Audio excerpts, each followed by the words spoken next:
welcome back to my mind mapping video of the Global Economy and International Business class from IPMI MBA student. This is me, Adinda Cresheilla. I hope you enjoy up to the finish of this video.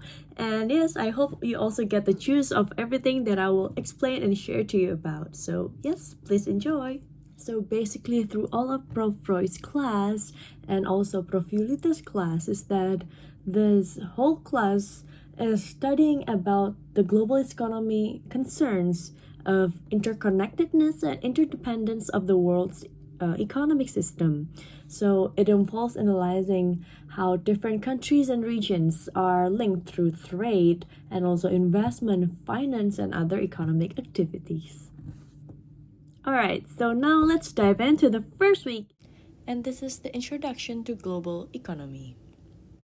So in the first week, we're talking about how global economy generates globalization and also the new economy, and how the globalization itself could generate labor market, increase wage gap, and many more. So the second one, it is also about advancing economies. As I've mentioned before, the new economy. So the international trade can lead to increased exports for countries and can generate new sources of revenue. Secondly, global investment can also lead to the development of new industries and creation of new jobs. So international investors can bring in capital and expertise, leading to the creation of new businesses, industries, and also contributing to economic growth and development. And now we're talking about the VUCA era, that is an acronym that stands for volatility, uncertainty, complexity, and ambiguity. In the VUCA era, companies may face with multiple risks and uncertainties that require them to make decisions in a rapidly changing environment. Hence, businesses will be forced to focus on opportunities, not the obstacles. And next one, it will also bring huge potential of digital economy in Indonesia itself. So for example, as of March 2023, there are 21 unicorns in Indonesia, including Gojek, Tokopedia, OVO, and many more. Moving on to week 2, and that is the International Finance Management. And in this week, we're learning about the absolute advantage and comparative advantage and how it is important to the international finance management. It helps to explain the benefits of trade and specialization between countries. Absolute advantage refers to a situation where a country or a company can produce a good or service more efficiently and at a lower cost than another country or company. Comparative advantage, on the other hand, refers to a situation where a country or a company can produce a good or a service at a lower opportunity than other country or company. And the opportunity cost is the value of the next best alternative that is foregone in order to produce a particular good or service. And yes, for sure, this triggers the international opportunities, how it quote benefit evaluation for purely domestic firms versus the multinationals. And up next in this week, we also learn about the exchange rate of spot and forward rate, how it factors and affects currency exchange rates. Concrete example is from Asia's economic crisis in 1998 and the subprime mortgage crisis in 2008.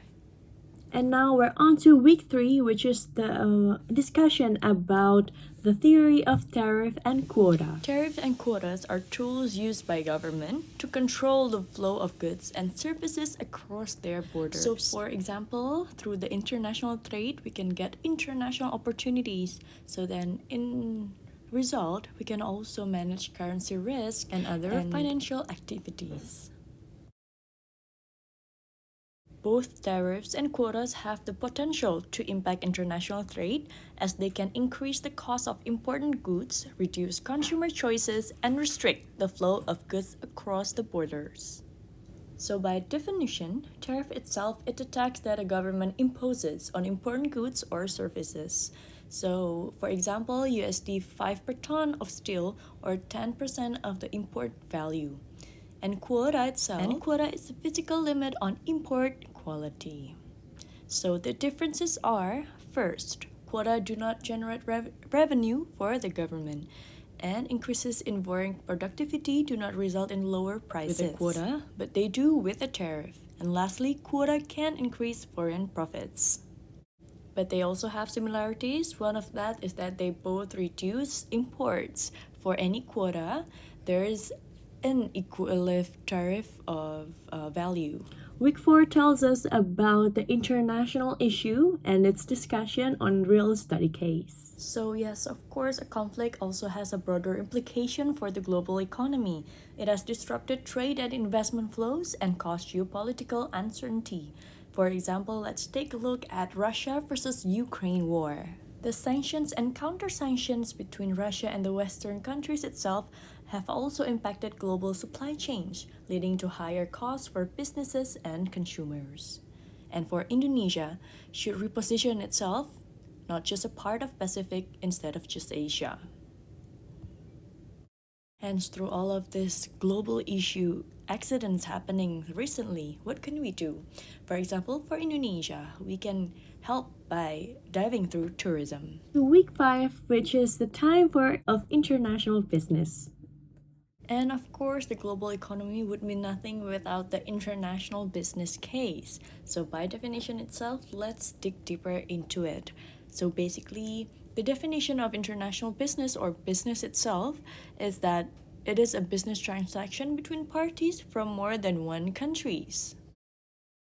And they also have some levels of international business activities. The first one, let's take a look at domestic business, and then second one, international business, multinational businesses, and global business. But the question is, why do companies go globalized? And it must be because to leverage their competencies for once, and then acquire resources and supplies, and also to seek new business opportunities. And moving on to the next one, it is the strategy and organizational in the international firm. So, of course, the international firms can have significant implication for the global economy. So, international firms are large and influential players in the global market. Their strategic decision can impact economic growth and stability of the countries and region where they can operate. For example, an international firm that invests in a developing country can help support economic growth, create jobs, while also contributing to the development of infrastructure and human capital in the region. And the week after, now we're on to the marketing in global firm. So of course, marketing plays a crucial role in the success of the global firms, and its impact on the global economy cannot be overlooked. There are cultural, political, social, legal, and other practices that might be crucial of this global event. Factors affecting international pricing such as internal and external. We can see that the competitiveness of nation as seen on WEF 2022, Indonesia ranked as the 40th. So yes, marketing plays a vital role in the success of global firms, and its impact to global economy cannot be overlooked. So that concludes all of our video. Thank you so much for tuning in, and thank you so much for watching until the end of the video of this mind mapping. I hope you get the juice of the info that I get to explain and share to you about the international business and global economy as much as I did, as I got so much juice from Prof. Sembel and also Prof. Yulita. And I hope you all stay safe, stay healthy, and I hope to see you in the next video. Thank you so much. Bye-bye.